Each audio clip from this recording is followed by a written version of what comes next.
আমি মাফিয়ার কাছে বিবেক বর্গা দিয়ে ভোটে জিতি নাই।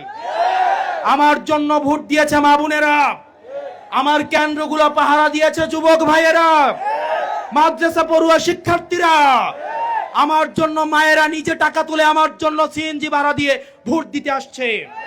সুতরাং যারা জনগণের ভোটে নির্বাচিত তারা মাফিয়ারের বিরুদ্ধে তাদের লড়াই অব্যাহত থাকে। 1 লাখ টাকা সরকারি বরাদ্দ আসলো, সেটার হিসাব আমি দেই। গত সপ্তাহে 1,83,000 টাকা আমাকে দেওয়া হয়েছে সরকার থেকে। এটা জনগণকে দেওয়ার জন্য যতজনকে ইচ্ছা দিতে পারি। 1,83,001 টাকা করেও দিতে পারি, 10,000 টাকা করে দিতে পারি, এটা আমার ইচ্ছা। আপনারা আপনাদের এলাকার এমপি হিসাব দেয়? হিসাব দেয়? হিসাব দেয়? মনে রাখতে হবে, সরকার যে টাকা আমাকে দেয় এই টাকা আমার বাপের টাকা না। সরকার যে বাসায় আমাকে থাকতে দেয় এটা আমার বাপের বাসা না, এটা জনগণের টাকা, আপনার ট্যাক্সের টাকা। সুতরাং এই ট্যাক্সের পয়সার একটা পয়সার হিসাব চাওয়ার অধিকার আপনার আছে। নির্বাচন করেছে বিএনপির বিরুদ্ধে, আওয়ামী লীগের বিরুদ্ধে। আমার নির্বাচনে বিএনপি এবং আওয়ামী লীগ স্বৈরাচার মিলেমিশে একাকার হয়ে গিয়েছে। থামাইতে পেরেছে? আমরা শুনতে পেয়েছি এই সিএনজি স্টেশনগুলোতে চাঁদাবাজের আখড়ায় ভরে গিয়েছে। আমার উপজেলায় খোঁজ নিয়েন, আমার উপজেলায় খোঁজ নিয়েন, কোন সিএনজি স্টেশনে চাঁদাবাজি নাই।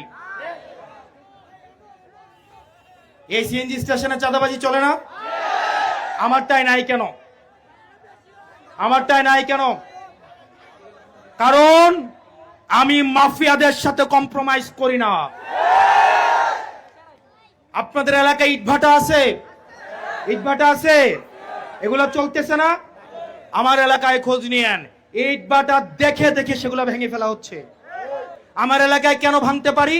কারণ আমি মাফিয়ার কাছে বিবেক বর্গা দিয়ে ভোটে জিতি নাই। আমার জন্য ভোট দিয়েছে মা বোনেরা, আমার কেন্দ্রগুলো পাহারা দিয়েছে যুবক ভাইয়েরা, মাদ্রাসা পড়ুয়া শিক্ষার্থীরা, আমার জন্য মায়েরা নিজে টাকা তুলে আমার জন্য সিএনজি ভাড়া দিয়ে ভোট দিতে আসছে। সুতরাং যারা জনগণের ভোটে নির্বাচিত তারা মাফিয়ারের বিরুদ্ধে তাদের লড়াই অব্যাহত থাকে। আর যারা মাফিয়াদের টাকা দিয়ে নির্বাচন করে তারা ইটভাটা দেখেও তারা চোখ বন্ধ করে থাকে, তারা চাঁদাবাজি দেখেও তারা চোখ বন্ধ করে থাকে, ঢাকায় বসে এলাকা চালায়। জনগণের কাছে যাবে মানুষ ভোটে জিতাবে। আমি যখন ভোটে দাঁড়াই আমাকে বলছে আমি 500 ভোট পাবো। আমাদের হাদি ভাইকে বলছে 500 ভোট পাবে, বলে নাই? বলে নাই? আমরা ঠিক আছে বলছি টাকা ছাড়া 500 ভোট দিলে এটা এনাফ। আমরা 500 ভোট নিয়ে আমরা নির্বাচনী সংযোগ শুরু করেছি।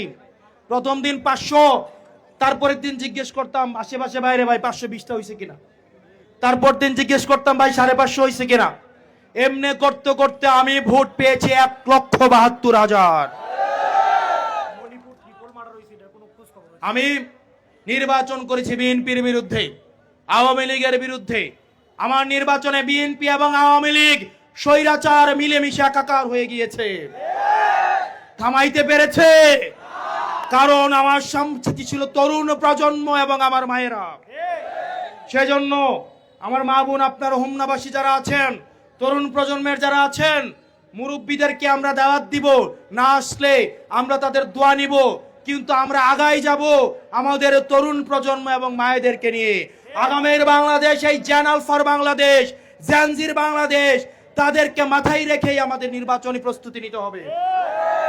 সেজন্য আমরা চাই আপনারা বিভিন্ন ইউনিয়নে ওয়ার্ডে ওয়ার্ডে আপনারা কাউন্সিলর এবং চেয়ারম্যান প্রার্থী, মেম্বার প্রার্থী আপনারা আগ্রহী হবেন এবং আমরা আপনাদেরকে সমর্থন দিব যদি আপনাদের যোগ্যতা থাকে। প্রিয় হোমনাবাসী, আমরা আমাদের এই সংগঠন আমরা প্রসারিত করতে চাই। আমরা প্রত্যেকটা গ্রামে গ্রামে যেতে চাই, প্রত্যেকটা ওয়ার্ডে ওয়ার্ডে যেতে চাই, তাদের সমস্যা শুনতে চাই এবং আমরা চাই মানুষ আমাদের উপর আস্থা রাখুক।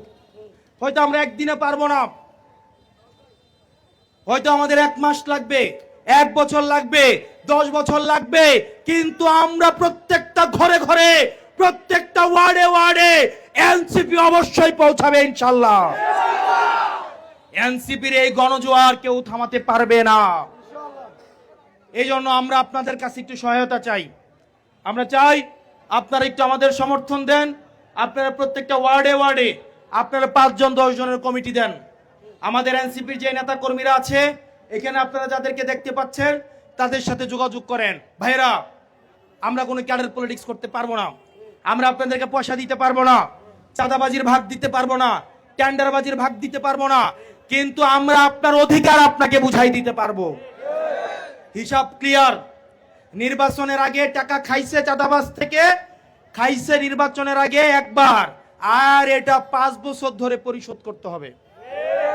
তারা বিবেক বাধা, দেখবেন 5 বছর এই চাঁদাবাজি বন্ধ করতে পারবে না, কারণ নির্বাচনের আগে টাকা খেয়ে রাখছে। ইটভাটাতে হাত দিতে পারবে না, কারণ ইটভাটার মালিকদের থেকে টাকা খেয়ে রাখছে।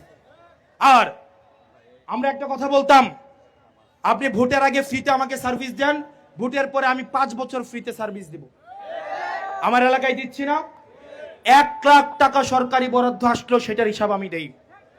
গত সপ্তাহে 1,83,000 টাকা আমাকে দেওয়া হয়েছে সরকার থেকে। এটা জনগণকে দেওয়ার জন্য যতজনকে ইচ্ছা দিতে পারি। 1,83,000 1 টাকা করেও দিতে পারি, 10,000 টাকা করে দিতে পারি, এটা আমার ইচ্ছা। আপনারা আপনাদের এলাকার এমপি হিসাব দেয়? হিসাব দেয়? হিসাব দেয়? মনে রাখতে হবে, সরকার যে টাকা আমাকে দেয় এই টাকা আমার বাপের টাকা না। সরকার যে বাসায় আমাকে থাকতে দেয় এটা আমার বাপের বাসা না, এটা জনগণের টাকা, আপনার ট্যাক্সের টাকা।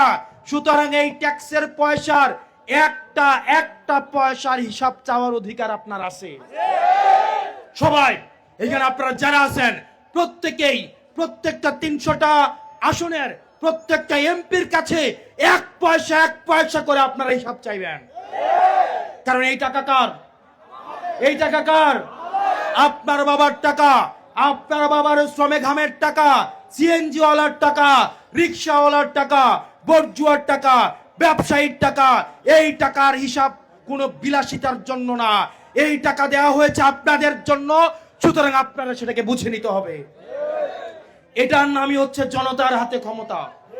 আমরা এই ক্ষমতায় নিশ্চিত করতে চাই যে আমরা যারা সংসদে যাব আমরা আপনাদের মালিক না, আমরা আপনাদের গোলাম। আর আমাদের মালিক হচ্ছে জনগণ, যারা প্রত্যেক 5 বছর পরে পরে আমাদেরকে ভোট দিবেন।